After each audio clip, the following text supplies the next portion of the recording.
Now, coming out of that, there was further lies and misinformation to suggest that a basis of the bill is to have Portmore manage its own affairs and own funds. Now, if you had consulted the necessary documents, one would have recognized that Portmore currently gets its own funds and manages its own affairs. I will guide you, firstly, to the local government ministry's website.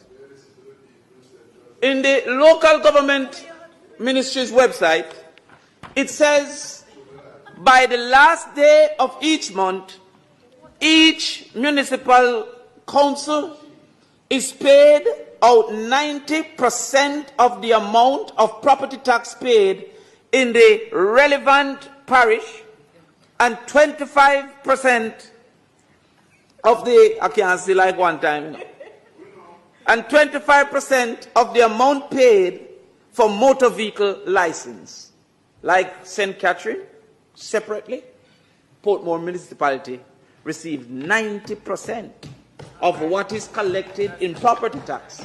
And like everybody else, Portmore receives 25% of what is collected in motor vehicle license.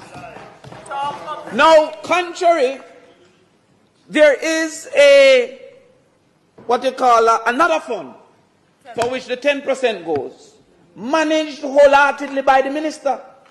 So if Portmore is diverting any money from Portmore, it is being managed currently by Minister Desmond Mackenzie and the Prime Minister of Jamaica, not by the Parish Council of St. Catherine.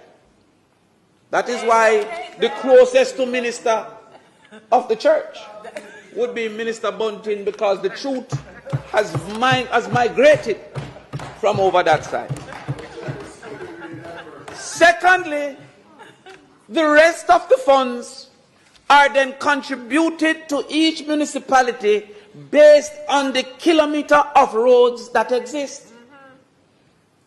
To date, there are 2 recommendations for boundaries of the quote-unquote parish of Portmore. The JLP boundary reduced the number of kilometers of roads and by extension reduced the probability of funds coming to Portmore. Yes. That is a lie from the bottom of the pit of hell. Not twisting facts. You want to read it? All right. I'm going to move from the local government website and go to the Portmore municipality website. It says, the parish council, based on the number of miles of parochial road in the parish and expressed as a percent of the total number of miles of parochial roads in the island. So if Portmore under boundary A have 1 kilometer and the island have 10, Portmore will get less if under boundary B they had 2 kilometers and the island still have 10. Now, unless you have plans to expand the island, because they might now go and capture all Haiti now to make them vote. If Haiti can vote for them win the election, you know, they will do.